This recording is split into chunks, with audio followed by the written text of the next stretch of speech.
Donc, selon les travaux de Jude Roberts et de Mark Bould et Cheryl Vint, certains textes de fantasy contemporains commentaires politiques, notamment comme le mentionne Patricia Wolk dans Feminine Fictions, cette littérature, de par les transgressions de la réalité consensuelle qu'elle propose, aurait la capacité de décentrer et de subvertir les concepts de genre et d'identité.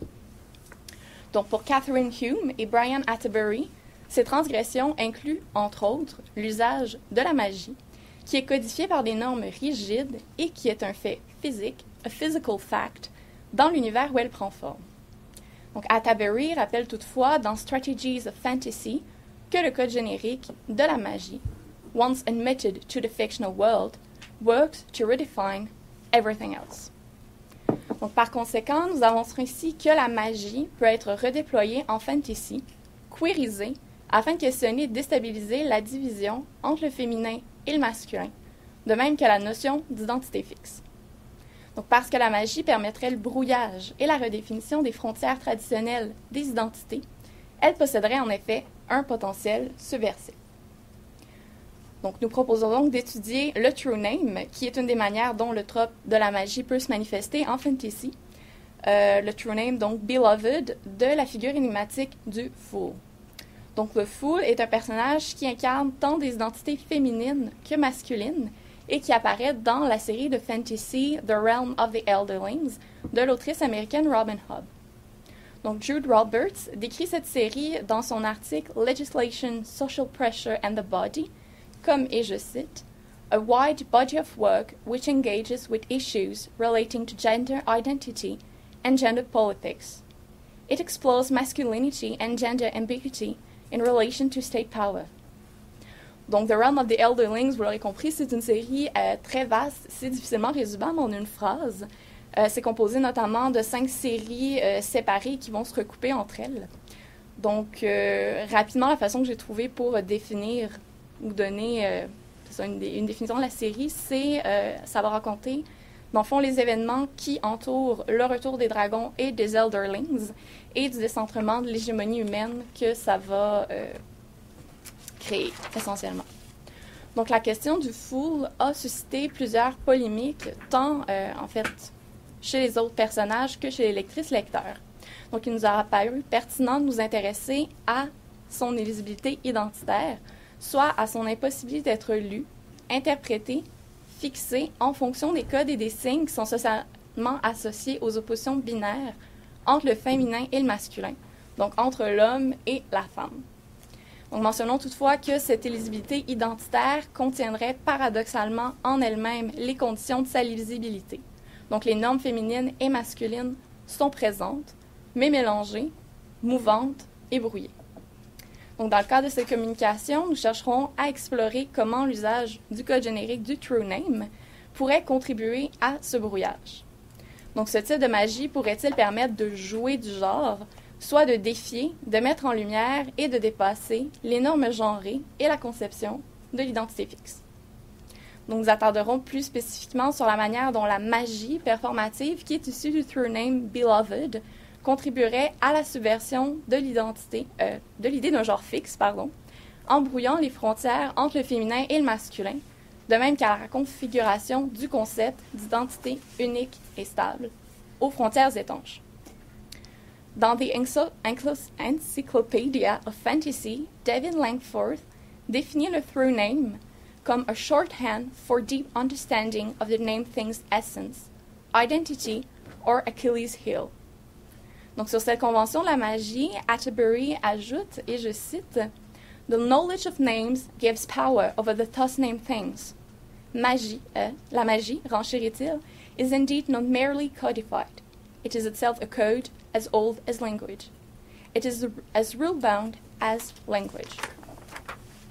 Donc, cette règle du true name est continuellement représentée et répétée dans la série The Realm of the Elderlings et devient une norme généralisée, une loi de la magie à laquelle tous les personnages doivent se ployer.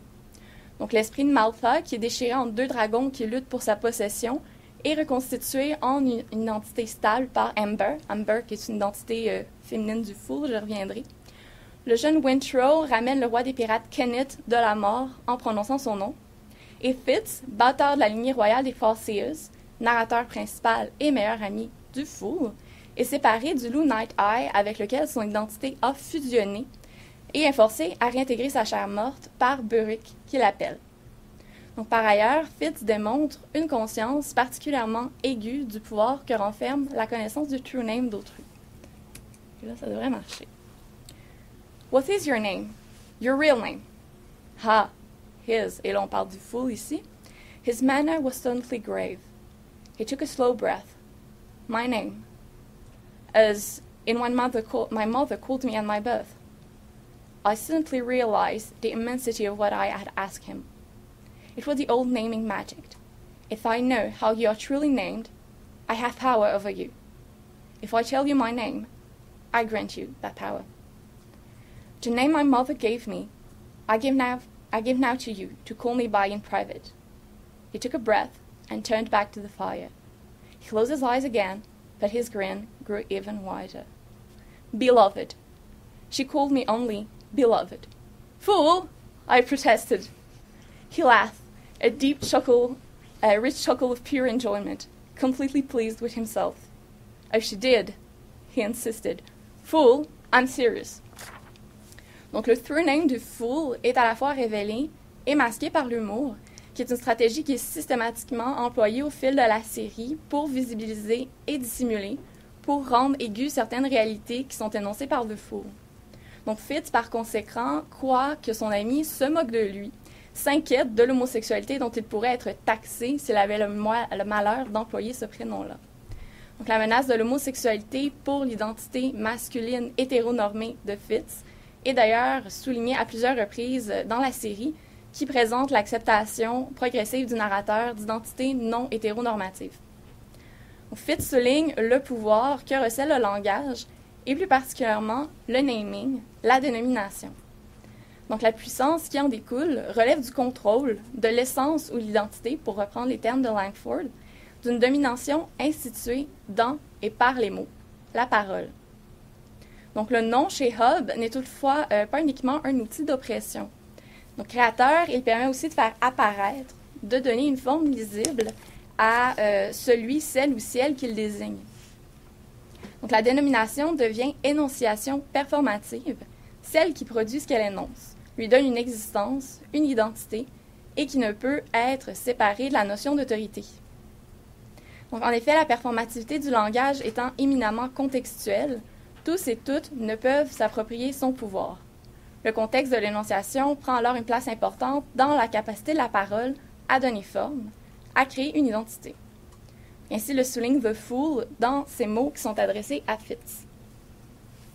The lords and ladies never even saw me. They only saw Chester and a freak. I deliberately took no name when I first arrived here. They heard my jokes and saw my capers, but they never really saw me. You made it a name, The Fool, and you saw me. You met my eyes when others looked aside, disconcerted. L'importance du foyer du regard, du contexte dans lequel est formée l'identité, est mise en relief par la répétition, par 3 fois, de la formule « saw me », voir, distinguer, regarder cette forme sans nom plutôt que de détourner les yeux devant son illisibilité.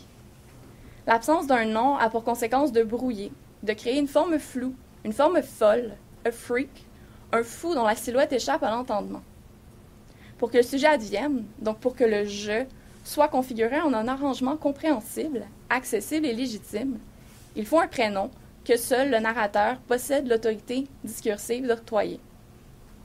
Ceci n'est pas sans évoquer la conceptualisation du nom que Judith Butler articule dans Ses corps qui comptent.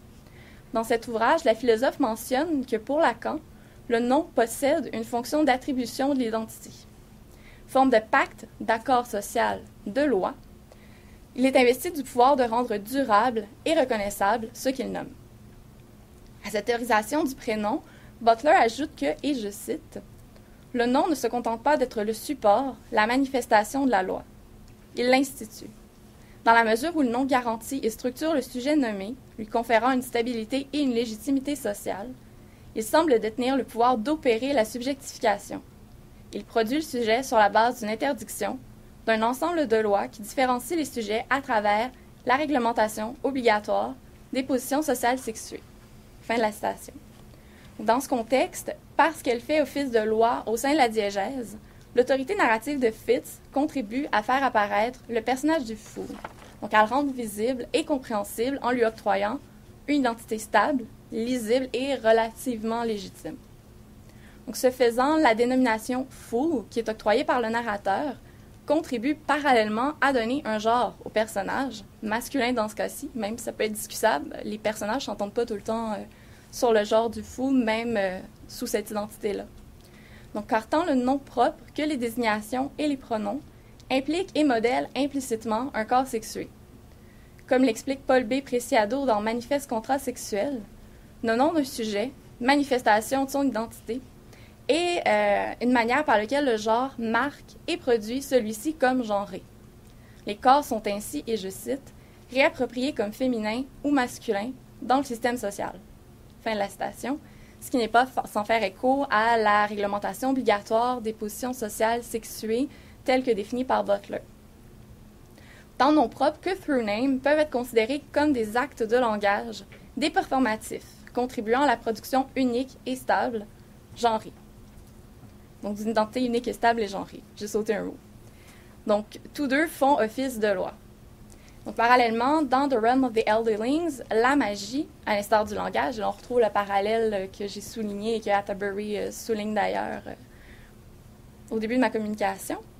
Donc, la magie peut être envisagée comme un lieu de pouvoir et de réitération de la loi, une instance de contrôle des identités réelles, vraies, et de substantivation des sujets légitimes.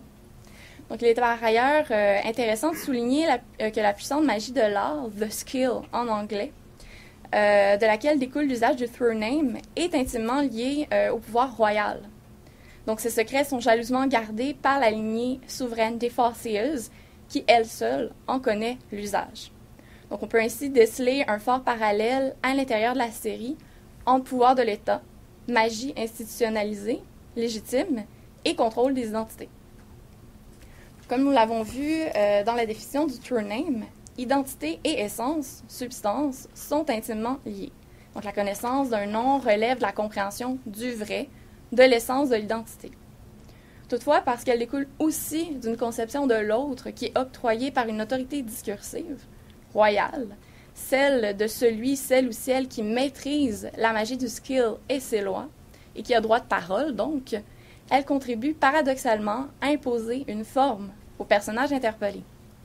Donc, lorsque le prince Dutiful, par exemple, s'écarte et s'effrite dans le courant du skill, ce qui arrive assez régulièrement de s'égarer dans le skill au cours de la série, Fitz ne parvient en fait à reforger l'identité self du garçon qu'en faisant appel à une perception approximative qu'il a de lui. Donc, tout en prononçant son nom à répétition. Répétition qui va contribuer à forger et à stabiliser l'identité du prince. Dutiful, dutiful, dutiful. Donc, Dutiful, une fois recentré, va terminer sa reconstitution et la modeler d'une manière légèrement différente de celle qui avait été envisagée par Fitz. Preuve, en fait, qu'il est tout de même possible de jouer à l'intérieur du cadre identitaire qui est imposé. Donc, la répétition peut être réappropriée. Cependant, dans le cas du personnage du fool, l'autorité narrative de Fitz ne fait pas le poids en comparaison à ce que je vais nommer ici la loi du true name. Donc, Beloved, qui est le nom donné à la naissance, comme vous avez vu dans la première citation, qui a été donnée à la naissance par la mère. Donc, The Fool, Amber, Lord Golden, Mage Grey, qui sont d'autres noms employés par le personnage pour désigner ces différentes identités, ne seront jamais imprégnés dans la diégèse du pouvoir de ce through name, le seul qui permette à Fitz de saisir, d'atteindre l'identité de son ami. Donc, or, Beloved est à bien des égards un prénom problématique. Donc, c'est un adjectif nominalisé, donc il occupe au niveau grammatical la fonction d'un nom propre, tout en ayant la forme d'un adjectif en ED. Donc, notons ici que la finale en ED est d'ailleurs employée pour désigner quelque chose de temporaire, soit un sentiment ou une émotion, et non pas un objet ou une situation, un état, quelque chose de stable. Donc, par ailleurs, l'adjectif beloved est invariable. Il ne s'accorde ni en genre ni en nombre, ou, selon les grammaires, va s'adapter plutôt en anglais au genre du sujet auquel il se rapporte. Sujet qui, dans ce cas-ci, n'a pas de genre stable. Donc, doublement liminaire, le through name beloved est à la base imprégné d'une mouvance qui est ironiquement contradictoire.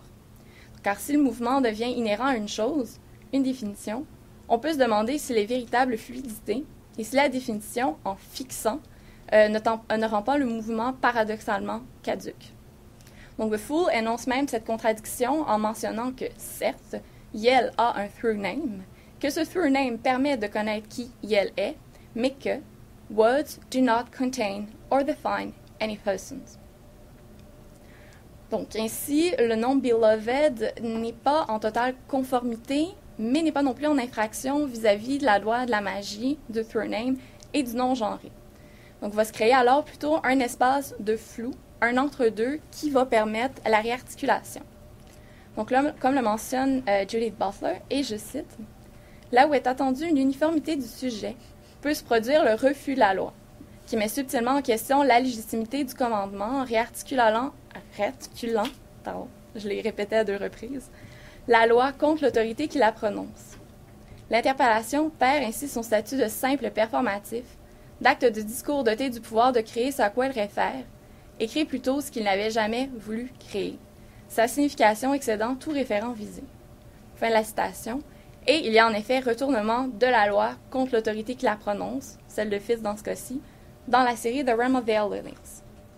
Donc à la fin de Fool's Fate, The Fool meurt, donc spoiler, malheureusement, et Yel est ramené à la vie par Fitz, qui, en mélangeant la magie impure et animale du wit avec celle légitime et royale du skill, échange à ce moment de corps et de nom avec The Fool. Donc, dans Queer Magic, Robin Hobb and Fantasy's Literature Radical Potential, Lenny Pratchett souligne que c'est cet échange temporaire qui permet à Fitz d'appréhender et d'accepter l'identité queer du fou.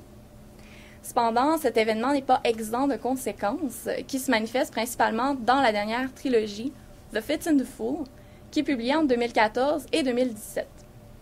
Donc, et ça c'est mon interprétation, mais c'est ce que j'apporte à ce que Pratchett dit, il n'y a pas eu échange de corps et d'identité, mais bien mélange. Et c'est ce qui illustre les derniers paragraphes du tome Fool's Quest. Donc, Fitz s'est perdu et éparpillé dans le dangereux fleuve que constitue la magie du skill pour ceux et celles qui ne la maîtrisent pas assez pour garder leur contour identitaire étanche. Et va être amené de cette manière par Beloved. Beloved! The word echoed through me, rebounded from my furring edges, found and bound me. I was there, trapped in an exhausted and shaking body. The fool's hand, his fingers gleaming silver, clutched my wrist, burning my identity into me. Donc, les barrières entre le self masculin, hétéronormatif du narrateur Fitz, et le self mouvement, altérisé du fool, tombent. Il y a mélange des substances, des corps, des identités. Beloved devient le prénom des 2 personnages, leur through name commun. Les identités de ces 2 personnages-là peuvent, à partir de ce moment-là, être produites, reproduites, rappelées de la même manière via le pouvoir performatif et détourné du nom. Ils sont unifiés et séparés, non plus l'un et l'autre, mais l'un dans l'autre, brouillés. Les frontières étanches, qui constituent le narrateur comme un sujet stable et masculin, sont abolies. C'est pas sans rappeler en fait l'analyse que fait Denise Pratchett de la magie dans The Realm of the Elderlings. Donc selon celle-ci, la magie dans la série défie les représentations hétéronormatives et genrées de l'identité. Les magies du witch et du skill peuvent être lues comme des métaphores queer qui contribuent à subvertir la notion de sujet étanche. Je cite ici Pratchett. Identities are not fixed. Queer relationships with the world and one another become possible as the magic of Hobbes' world undermines the simple distinction between the self and the not-self. Subjectivities can reside in multiple locations. Transferring the self to another being in bits and pieces necessarily implies that the self is not contained by the body, nor in any single embodied location. Donc, j'ajouterai à cela que dans l'écriture de Hobbes, l'identité et l'âme font corps. Donc, l'âme a une nature matérielle. Il n'y a pas de division binaire entre les deux, comme l'indique Mélanie Bosse-Fievret dans Les âmes de Robin Hobb. Donc, ainsi, chez Hobb, si changer son corps signifie changer son identité, son self, changer son identité, la mélanger, a aussi un impact sur le corps. Donc, outre l'échange de caractéristiques physiques entre The Fits and the Fool, donc je cite le titre de la dernière série, The Fits and the Fool, je ne pense pas qu'elle s'appelle comme ça pour rien. L'une des conséquences les plus significatives de ce mélange est la naissance de Bee, enfant aussi blanche que l'était The Fool, aussi vive d'esprit que celle-ci, et partageant sa capacité à voir l'avenir. Donc, fille de Fitz, fille du Fool, fille de la femme de Fitz, Molly, fille du loup Night Eye, avec lequel Fitz a également mélangé son identité. Donc, cet enfant, Bee, a ainsi non pas 2, non pas 3, mais 4 parents. La magie queer de The Realm of the Elderlings permet parallèlement la redéfinition de la parentalité hétéronormative. Donc, voilà.